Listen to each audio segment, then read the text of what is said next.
চেটে পুটে খেতে গিয়ে লিপস্টিক উঠে গেছে। আমি আরও বলেছি লিপস্টিক ওঠার ভয় আমি খাবো না। দেখো আমাকে জোর করে না, ও দাদা, আমার দাদারা আসবে, দেখো কলকাতার দাদারা, আমি বলছি কি আমাকে না জানো, স্যারদেরও বলছি, আমাকে জোর জোর জোর করে ফাস্ট ফুড খাওয়াচ্ছে। দেখো, এবং ফাস্ট ফুড খেতে আমাকে উৎসাহ দিচ্ছে, বলছে কি ফাস্ট ফুড খাওয়া নাকি খুব ভালো, ফাস্ট ফুড তুই খা, বুঝতে পারছিস না লাইফে ফাস্ট ফুড না খেলে কিচ্ছু হবে না, ফাস্ট ফুড যদি জীবনে না খাস তাহলে জীবনে করলিটা কি, এই বলে জানো তো আমাকে ফাস্ট ফুড খাওয়াচ্ছে, শুধু উৎসাহ দিচ্ছে, টেনে হিঁচড়ে নিয়ে যাচ্ছে। আর যদি বলছি যে খাবো না ফাস্ট ফুড, তাহলে না বলছে গাড়ি থেকে ফেলে দেবো, এরকম করে গাড়ি থেকে ওই করে দেবো, গাড়ি থেকে তোকে নামিয়ে দেবো, গাড়ি থেকে ফেলে দেবো, এসব বলছে জানো। ফাস্টফুড খা, মোমো খা, বিরিয়ানি খা, আইসক্রিম খা, কোল্ড ড্রিঙ্কস খা, চাউ খা, এগরোল খা, সিঙ্গারা খা, চপ খা, পেঁয়াজি খা, এসব বলছে জানো। বলে আমি খাই এসব, জোর করছে, বলছে যে এরকম না খেলে হবে না, চোখ বড় বড় করছে, খাবি কি না বলে আস্তিন গুটাচ্ছে, কলার তুলছে, খাবি কি না তুই ফাস্টফুড, তোকে খেতেই হবে জানো, এইসব বলছে, জোর করে আমাকে ফাস্টফুড খাইয়েছে। আমি খাই বলো, আমি তো ফল খাই, তোমরা জানো আমি ফল খেতে ভালোবাসি, আমি গরিব। হ্যাঁ হ্যাঁ, না দেরি আছে।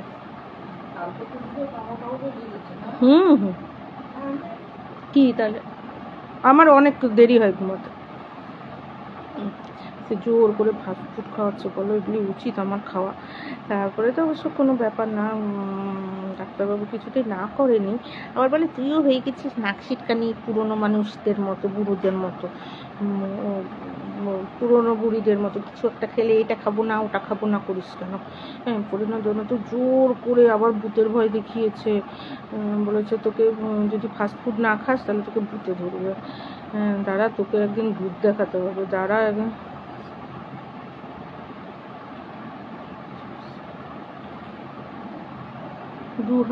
দুশো সেন্ট করলে কি হবে? আমি কিচ্ছু জানি, আমি তো জানি না, তাই বললাম। 200 সেন্ট করলে কি হবে মানে? আমি জানি না বাবা, আমি টেকনোলজিক্যাল এসব কিচ্ছু বুঝি না। আমি শুধু অন করতে পারি, মোবাইল অফ করতে পারি, আর কিছুই পারি না। আর এই ফেসবুকটা কে করে দিয়েছে, খুলে দিয়েছে, এটা একটু খুলতে পারি, আর কিছু পারি না, কিচ্ছু জানি না ভিতরের খবর। তোমাকে অ্যাপস দেখে জেনে নিতে হবে, বা যে জানে সেরকমের সাথে বন্ধুত্ব করে জানতে হবে, আমি কিচ্ছু জানি না এসব। তারপর না জোর করে খাইয়েছে, আবার খাওয়ার পরে বলে কি আইসক্রিম খাবি, আবার বলে কি গন্ধরাজ মোমো খাবি, আবার বলছি কি স্প্রাইট খাবি। বলো, এগুলি সবকটা ফাস্ট ফুড, জাঙ্ক ফুড, এই ফুড ওই ফুড না, এখন যদি আমার পেটের মধ্যে, আমিও জানি না বিট্টু, আমি নিজেই জানি কিছু, খাবি করছে জানো। আমি খাই বলো এগুলো? আমি ভালো মেয়ে না? না জোর করে পকেট থেকে টাকা বের করছে, খাবি না কেন? কি ঝগড়া রাস্তার মধ্যে, তারপরে ধাওয়া করছে, তারপরে আস্তিন করে বলে ধরে নিয়ে এসে জোর করে হ্যাঁচড়াতে টানতে আমাকে দোকানে নিয়ে গিয়ে খাবার খাওয়াচ্ছে জানো। এই ফাস্টফুডগুলো বলো কি হিটলারের পাল্লায় পড়েছি, কেমন আমি কি জানি বলে ওটার না, ইংরেজের পাল্লায় পড়েছি, নীলকর সাহেবের পাল্লায়, জোর করে নীলকর সাহেব যেমন জোর করে নীলকর গিরি ওইসব নীলের কাজ করা, তো আমাকে জোর করে ফাস্টফুডগুলি খেতে হচ্ছে। খেতে চাইছি না, তাও খাওয়াচ্ছে আমাকে। দেখো দাদা কেন আমাকে খাওয়াচ্ছে ফাস্টফুড?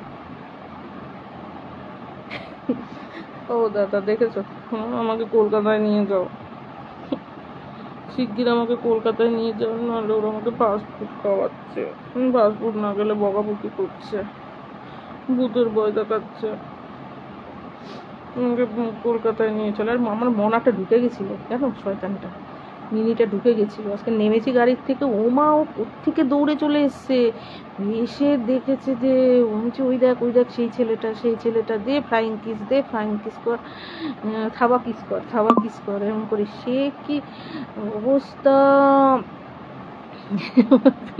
মানে ও আবার বলতে চাইছে যে নেক্সট দিন আমি যাব ডার্লিং, নেক্সট দিন আমি কিন্তু যাব, নেক্সট দিন আর এই দিদি যাবে না, নেক্সট দিন আমি পিছনে বসে, তুমি কোথায় এই দিদিটা যেখানে যেখানে যা খাও তুমি আমি, ডার্লিং নেক্সট দিন তুমি আমি।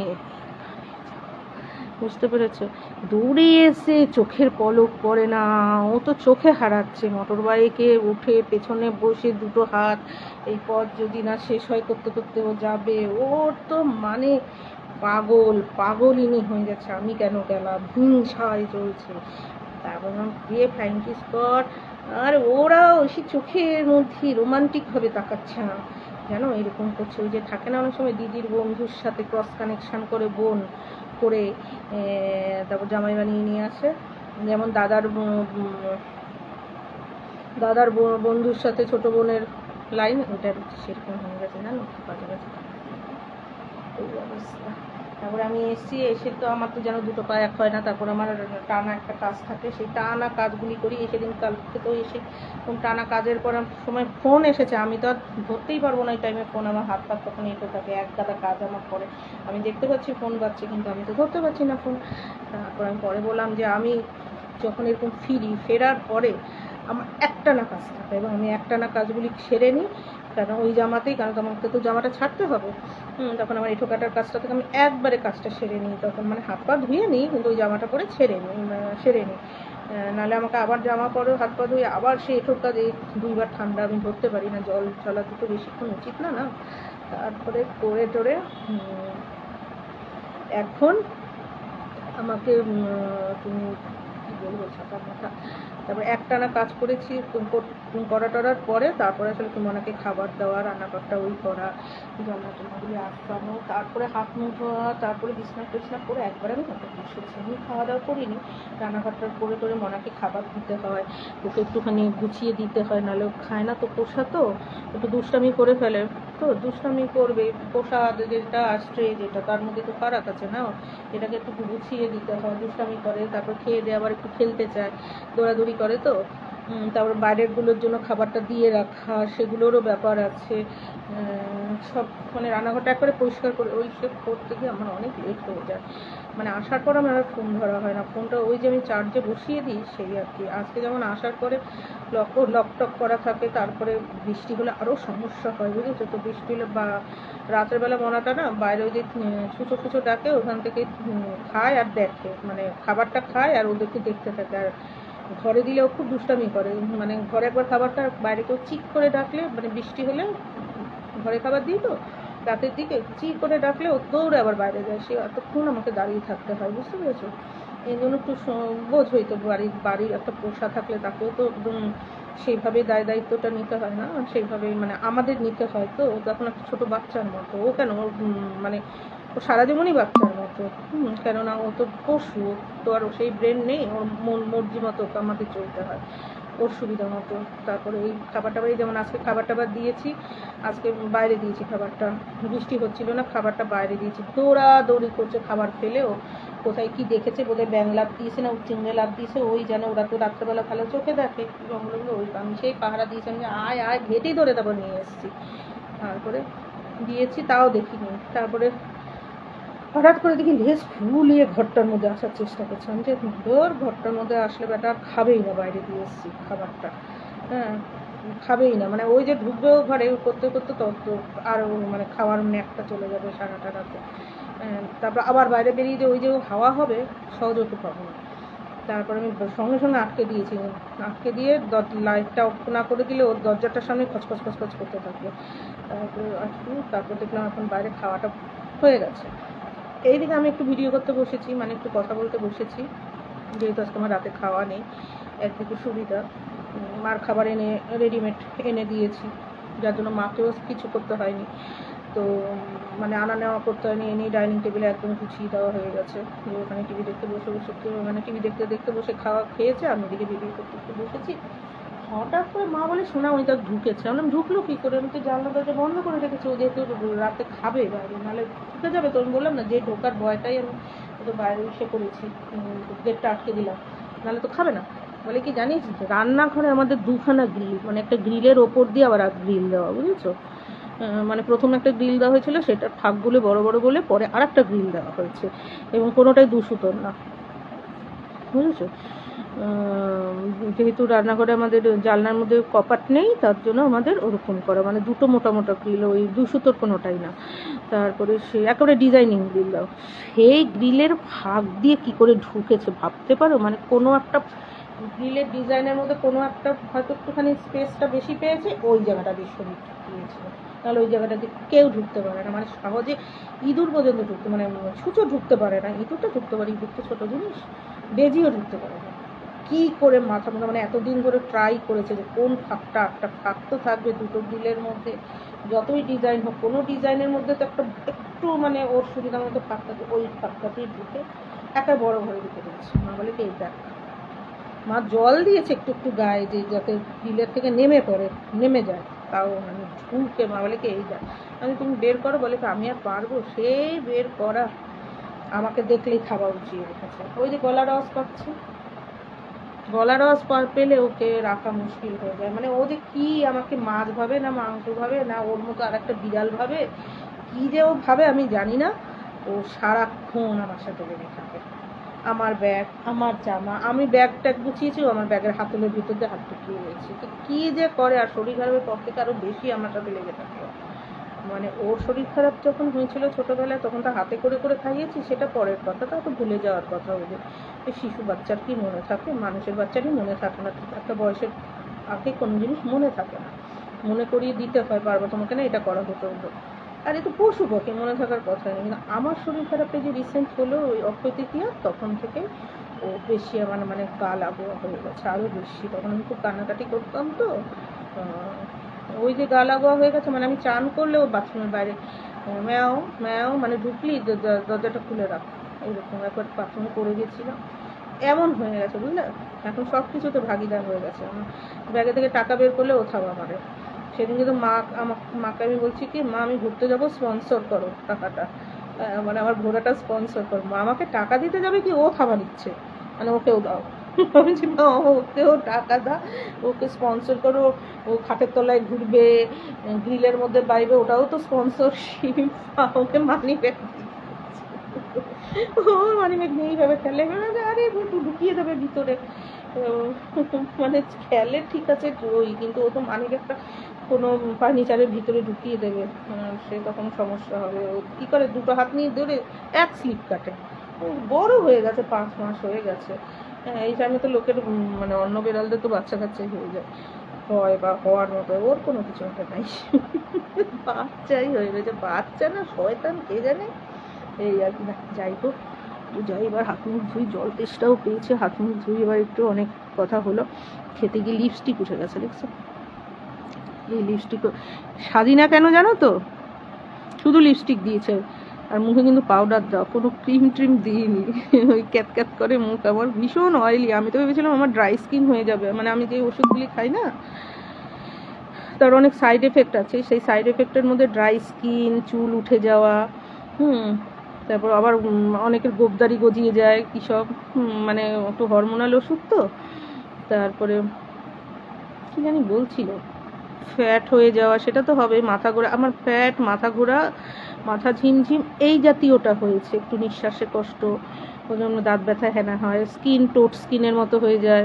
না ঠাকুর ইচ্ছে কিছু হয়নি, ওগুলি চুলও পড়ে না, চুল উল্টে গজায়, মাথাতেই গজায়, বাবা গোবদারি গজায়নি, মাথাতে উড়ে। কি চুল গজালে কি করে বোঝা যায় জানো, সারাক্ষণ চুলকায়। দেখবে তুমি ছোট বাচ্চাদের বলে না, দাঁত উঠলে চুলকায়, সুরসুর করে, সারাক্ষণ মাথা সুরসুর করে। দেখবে টাক মাথায় চুল গজালে সারাক্ষণ পুটপুট পুটপুট করতে থাকে, মাথাটা পুটপুট পুটপুট করতে থাকে। এই মানে আমার মাথা যদি এখন টাক বা একটা শেপে আনা হয় না, ভর্তি এই যে ছোট ছোট চুল ভর্তি তালুতে, আর হয়ও যত চুলেই আমার তালুর মধ্যে, তালু মানে পুরো মাথা জুড়ে চুল, এত মানে সে হচ্ছে না। আবার আগের মতো ছোটোবেলায় স্কুল লাইফে খুব চুল ছিল না, সবারই থাকে, পরে একটু নষ্ট হয়ে যায়। তো মানে সবারই থাকে, আমার মায়েরও খুব চুল, এখনো এই বয়সেও যা চুল, অনেক ইয়াং মেয়েদেরও মাথায় নেই, প্রচুর চুল মাথায়, মানে একদম মানে মায়ের মাথায় এখনো যা চুল, মানে স্টেপ কাট হলে এখানে ঝাঁকড়া হয়ে থাকে। আমি তো বলেছিলাম ওকে একদিন পার্লারের লোক এনে আমি স্টেপ কাট করিয়ে দেবো, বা আমার বোন এসে ব্লান্ট করে দিয়ে গেছে একটুখানি, বড় চুল ছিল, বড় চুল হলে লিরি লিরি এত অব্দি টেনে আঁচড়াতে পারতো না, বোন ব্লান্ট করে দিয়ে বলছে জেঠিমা তোমার এত চুল, মানে আমার বোনের না লম্বা পাতলা সিল্কি চুল থাকে না মানুষের, যেটা করতে হয় ওর এমনিতেই সেটা, আমার পিস্তত দিদিরও তাই, মানে গার্ডার দিলে না খুলে পড়ে যায়, একটা টান টান মনে হবে কি ওই যে চুল মনে হবে কি স্কেল দিয়ে কেউ চুলগুলি তৈরি করেছে, কিন্তু কালো, হ্যাঁ সিল্কি চুল। আমার বোনেরও প্রায় তাই, আমার দিদির বেশি, বোনেরও একদম স্ট্রেট, মানুষের যে গিয়ে স্ট্রেট করতে হয় আমার বোনের স্ট্রেট, কোনো জায়গায় থাকলে সেটা ভাঁজ হয়, আর আমার ঠিক উল্টো, আমার আবার ওই যে নিগ্রোদের মধ্যে যে কোকড়া চুল এরকম ফুলে দিয়ে এত বড় হয়ে থাকে সেই চুল না, কুড়ি কুড়ি কুড়ি কুড়ি কুড়ি কুড়ি কুড়ি কুড়ি কোনো শেপে আসে না, সেটা না, আমার প্রচণ্ড ওয়েভি চুল, প্রচণ্ড, মানে আমার মানে আমার কোনোদিন স্ট্রেট কাট হয় না চুলে, এইসব হলে মনে হবে যেন স্টেপ করা আছে পেছনে, মনে হবে যেন ফাঁপিয়ে রেখেছি, লোকে যেমন চুল ফাঁপিয়ে রাখে না হিট ফিট দিয়ে, আমার চুল এমনি ফেটে থাকে, তো রিঠা দিলে তো আরও ফাঁপে আমার চুল, তো রিঠা দেওয়া বন্ধ করে দিই, এখন মনে হবে কি এত বড় চুল হয়ে গেছে, মনে হবে কি আমি মানে টাকা দিয়ে পার্লারে ফাঁপিয়ে এসেছি, সেই তো প্রচণ্ড হয়। তো সেই সে করে এত মাথা কুটকুট করছে, আমার চুলগুলি টেনে টেনে ছেড়ে আমার বেড়াল কামও দিন করে টানে, করে টানে সারাক্ষণ, যে আমিও দিই ওর মাথার চুল টেনে, চুল তো না ওর লোম ফুটে একটুখানি ধরে করে একটা টান ছেনে না আমার সাথে না বলে ওর চুলটা ধরে টানিস কেন, চুল করে লোম ধরে আমার টাক আমাকে এমন এমন করে দুটো খাবারের মধ্যে আমি তুললে এমন করে একটা করে আঁচড়ানো চুলের মধ্যেও জট পাকায়, করে তারপর দাঁত দিয়ে ধরে এমন করে টানবে, মানে ওই যে আমাকে কীভাবে ওই জানে, আমিও তখন ওর মাথার ফুটে করে একটা টান দিই, মানে ও করেছে বলে তুইও করবি না, তুই করবো না, ওর সাথে করে কেন দেখো এত মানে মানেই না আমাকে, একটা মানুষ বলেও আমাকে মানেই না, এমন অবস্থা হয়েছে। যাই হোক তোমার সাথে একটু কথা টথা বলে নিলাম, যাই এবার অনেক কাজ করতে হবে, আমার জিবিটাও প্রায় শেষের পথে, আজকে খুব ভালো ইউটিলাইজ হলো জিবিটা, জানো তো খুব ফাইন ইউটিলাইজ হলো জিবিটা, ভালো খেলাম, খুব ভালো কিছু। ও তারপর একটা চা খেয়েছি যা দুর্ধর্ষ না, মিষ্টি, আমার মিষ্টি খাওয়ার শখ মিটে গেছে, মিষ্টি খেয়ে খুব ভালো করে, আমি ওরকম মিষ্টি চাই খাই। তারপর আসলাম, ভালোই লাগলো, বাবা বৃষ্টিটা হয়নি, ঠাকুর ঠাকুর করে, কালকে একটু একটু হচ্ছিল, বাইরে বেরিয়ে বৃষ্টিতে একটু পড়েছি, ছাতা তুলতে হয়নি, একটুখানি সে জামা কাপড়ও ভেজে নিতাম, আমার তো কোনো অসুবিধা হয়নি। আমার অসুবিধাটা হয়েছে আসার পরে আমার গরম লাগছিল, আমি স্ট্যান্ড ফ্যানের সামনে ছিলাম, ওটার পরে সকালের দিকে একটু হাঁচি টাচি করেছিল, একটু বেশি না, একটু প্যাচ প্যাচ করে পরে ঠিক হয়ে গেছে। ও আমার যেটা সমস্যা হচ্ছে এখন ওষুধের সাইড এফেক্টটা বলেছে তো পরে ডাক্তার কমে যাবে, ওই যে একটু নার্ভের সমস্যা হচ্ছে, নার্ভ না মানে শুধু ঝিমুনি, ধরো মোটর বাইকের মধ্যে বাইকের মধ্যে বসেও যদি একটু পিঠটার মধ্যে মাথা রাখি না আমি ঘুমিয়ে পড়বো, মনে হচ্ছে চলুক আমি ঘুমাতে থাকি, মানে একটা সবসময় ঠান্ডা লাগার ওষুধ খেলে যেমন একটা ঝিমুনি আসে, তোমার আপসেই একটা ঝিমঝিম ভাব, মানে শুয়ে পড়লে ভালো হতো, বা পেইন কিলার খেলে যেমন একটা আসে না, বিশেষ করে বোধহয় ঠান্ডা লাগার ওষুধ খেলে হয়, কারণ আমি একবার বাবার সাথে ফেরার সময় না আমার খুব ঠান্ডা লেগেছিল, মামার বাড়ি থেকে ফিরছি, তো বাবার সাথে খুব হাঁচি এসছে, মানে খুব নিঃশ্বাস নিতে কষ্ট হচ্ছে, আমার তো হাঁচি কাশিগুলি খুব ছিল, এখন নেই, কমে গেছে অনেক, মানে অনেকটাই কমে গেছে। তো তখন একটা কি স্যারিডন না কি আছে না, ডিকোল না স্যারিডন এরকম কিছু একটা ওষুধ খেয়েছিলাম, ডিকোল সামথিং, হ্যাঁ, যে রাস্তাটাতে বেরোচ্ছি ট্রেন বাসে উঠবো, সেই না বাবা খাইছিলাম, আর বুঝতে পারিনি, খাওয়ার কিছুক্ষণ বাদে থেকে আমি ট্রেন সব ডবল দেখছি, মানে ইচ্ছা করছে না হাঁটতে, পাটা চলছে না, মনে হচ্ছে এক জায়গায় বসে থাকি, বসা থেকে মনে হচ্ছে এক জায়গায় শুয়ে পড়ি, মানে চোখটা টেনে খুলছি আমার যেন ঘুম পেয়ে যাচ্ছে, বুঝতে পেরেছো তো, সে বাবার সাথে ছিল তো, বাবা বলছে মামনি এরকম হচ্ছে, আমার ডিকোলটা এখন খাওয়ানোটা উচিত হয়নি, পরে কিন্তু ঠান্ডাটা আটকে গেল, বাট আমার মাথাটা এরকম টোটাল খাচ্ছে সারা, কেমন কেমন লাগছে। হ্যাঁ, মনে হচ্ছে কি আমি এখনই শোবো। হাই তুলছি, হাই তুলতে তুলতে মানে চোয়াল ব্যথা হয়ে যাচ্ছে। বাবা বলছি স্বামী কী করতে খাওয়ালাম, এখন ডিকোলটা না খাওয়ালে হতো। মানে খুব কাশি হচ্ছিল, কষ্ট হচ্ছিল।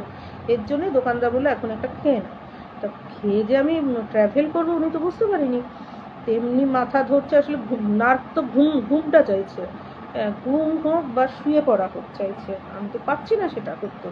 তো এই নিয়ে ট্রাভেল করেছি তো খুব শেষ। আমার এরকম একটা সবসময় ড্রাউজিনেসটা লাগছে, কারণ আমার ওষুধের মধ্যে পেইন কিলার আছে। দিনে 2টো খাই তো আমার সবসময় ঘুম ঘুম ভাব থাকে, সবসময় ঝিমুনি ঘুম ঘুম ভাব একটা সবসময় আমার থাকছে। এবার ওটাকে সরিয়ে দিয়ে এই যে আমি কাজ করছি, এই জন্য সারাক্ষণ মাথার তালু ব্যথা করে, তালু ব্যথা করে, বুঝেছো তো? মাথার তালু, মাথা এগুলো আমার ব্যথা করতে থাকে। শুয়ে থাকলে আমার মানে ঘাটটা ফেলে শুয়ে থাকলে আমার ভালো লাগে, বুঝেছো? এটা আমার একবার হয়েছিল, আমার বাবা মারা যাওয়ার পর হয়েছিল। তখন আমি এই ডাক্তারবাবুরই ওষুধ খেয়েছিলাম, বুঝেছো? মানে খুব ঘুম হতো না, খুব কষ্ট হতো। তখন ঘুমের না, তখনও উনি আমার মানে খুব কান্না পেতো, বা মারা টারা গেলে অনেকেরই জিনিসটা হয়, তা আমারও হয়েছিল। তখনও উনি ওষুধ দিয়েছিল। তখন বলেছিল যে কোনো ট্রাভেল না, কিচ্ছু না, শুয়ে বসে থাকা, যত সম্ভব ঘুম ঘুম, যখনই ঘুম পাবে ঘুমোতে হবে, যখনই ঘুম পাবে ঘুমিয়ে করতে হবে, যখনই শুতে ইচ্ছা করে শুয়ে করতে হবে। আস্তে হাঁটা চলে, এই জিনিসটা আমার এখনও হচ্ছে, বুঝেছি? এখনও ওই একই ডাক্তারবাবুর ওষুধটা খাচ্ছি। তো এই আর কি, যাই হোক ভালোই কাটলো। আমার মনাটা বাইরে আমার গলার আওয়াজ শুনলেই শুধু ম্যাও ম্যাও করতে, তো ভাবছে এখন আসলে ও তো সারাদিন ঘুমিয়েছে না, ওর তো এখন খেলার টাইম। বিড়াল টিড়ালদের জানো, বিড়াল বাঘ এদের সবসময় রাত্রেবেলায় যত হান্টিং টাইম থাকে, তো ও তো এখন মস্তিষ্কে খেলবে, খেলার টাইম। ও ভাবছে ঘরে খেলতাম, এখন বাইরে ও ছুঁচো ছুঁচো ধরবে, সে ঠিক আছে, লাইট অফ করে দিলে ও চুপ হয়ে যাবে, কিন্তু লাইটটা জ্বলছে তো ও ভাবছে লাইটটা জ্বলছে, আমাকে এখন ঘরে নেই। আর এখন যদি আমি ওকে ঘরে নিয়ে এসে লাইট বন্ধ করে দেবো, কিন্তু বাইরে চলে যাবে, বাইরে ছুঁচো, মানে ওর এখন তো শিকারের টাইম। এই আর কি, সারাদিন তো ঘুমিয়েছে খাটে। রাখি তাহলে, গুড নাইট। এই যে আমার যে করলাম না, মাথাটা টাল খেয়ে উঠলো। Good night. আমার জিবি অনেকটা ফুরিয়ে গেছে, আর বোধহয় একটুখানি আছে। Good night. এই জন্য আমার জিবিটাও ফুরালো, আমারও কাজ সুবিধা হলো অনেক তোমাদের সাথে কথা বলে। ওরে বাবা, অনেকক্ষণ কথা বলেছি গো, রাখি।